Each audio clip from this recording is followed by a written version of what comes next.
Bonjour à toutes et à tous, j'espère que vous allez bien. Aujourd'hui, on se retrouve pour la deuxième partie de nos chances de médailles pour ces JO. Donc la dernière fois, je vous ai fait samedi et dimanche. Ici, on se retrouve pour la deuxième partie, donc pour lundi et mardi. Et donc, comme d'habitude, si voilà, vous êtes d'accord avec moi ou non, si vous voyez d'autres médailles, etc., eh bien, n'hésitez pas à me mettre tout ça dans les commentaires. Donc, pour aujourd'hui, je vous en ai sélectionné à peu près 6. Et donc, c'est parti. Il y en aura peut-être même plus que 6. Donc, on commence avec du sabre et notamment notre première mondiale. Donc, le sabre féminin avec tout simplement Sarah Balzer qui est voilà, pour moi l'une des grandes favorites. Donc je vais pas partir sur... Enfin, je pourrais la mettre vainqueur en soi. Je me dis, voilà, elle est quand même première mondiale, ce n'est pas rien. Il y a également Manon Brunet qui a des possibilités d'avoir des médailles. Mais je vais plutôt partir peut-être plus sur au moins le podium.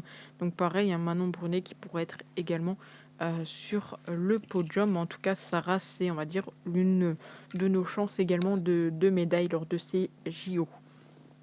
On continue avec cette fois-ci non pas du sabre mais du fleuret. On va partir chez les hommes avec tout simplement Enzo Lefort qui, je pense, voilà, aura également ses chances d'être sur le podium.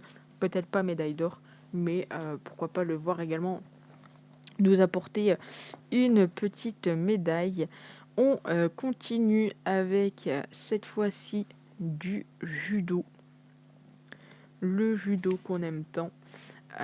Et notre athlète qui évolue en moins de 57 kilos.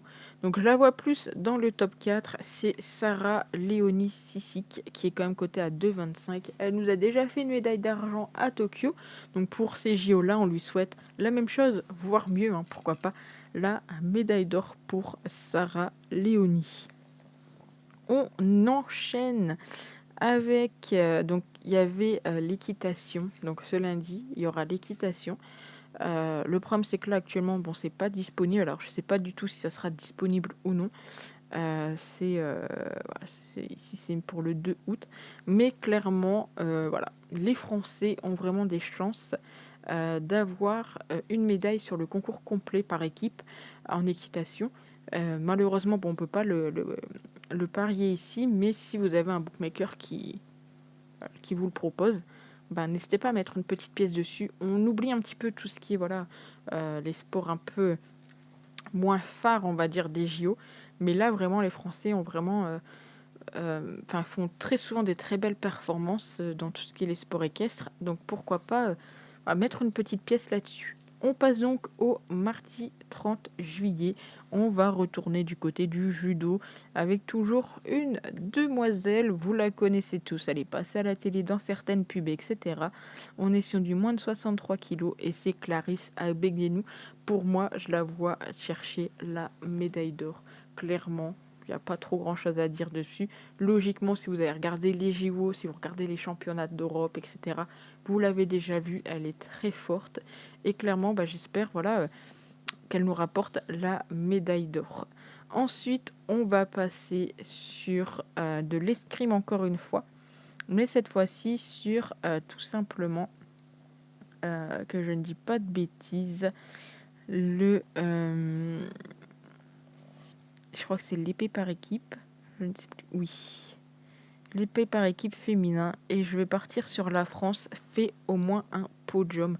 Je les vois bien, même pourquoi pas aller chercher la médaille d'or. Mais comme la cote ici, elle est à 2. Et honnêtement, c'est plutôt correct, une cote à 2 sur une équipe qui, en plus de ça, se sort plutôt bien. Je vais partir là-dessus, cote à 2. Donc pour ce mardi 30 juillet, les Françaises par équipe. Et pour finir, toujours sur du féminin, il y a beaucoup de femmes pour, pour, pour ces 2 jours-là. Girl Power, j'ai envie de dire. On va partir sur le rugby à 7. Ou même si, voilà, je l'ai dit, les hommes ont des chances d'aller chercher une médaille, j'ai envie de me dire que les Françaises ont aussi des chances d'aller chercher une médaille et de se mettre sur le podium. Donc ici, c'est coté à 1,40. Ils sont pas favorites, pour autant. Mais sur le podium, voilà, ils ont une cote quand même pas très élevée. Bon, de devant, vous voyez, hein, il y a l'Australie, la Nouvelle-Zélande, des pays qui prônent le rugby. Donc voilà pour ces 2 jours. Encore une fois, n'hésitez pas à me dire dans les commentaires ce que vous en pensez, si pour vous on a des chances de médaille autres que celles que je vous ai citées, si vous êtes plutôt d'accord avec moi, etc. Et puis bah, nous, on se retrouve très vite pour les prochains jours.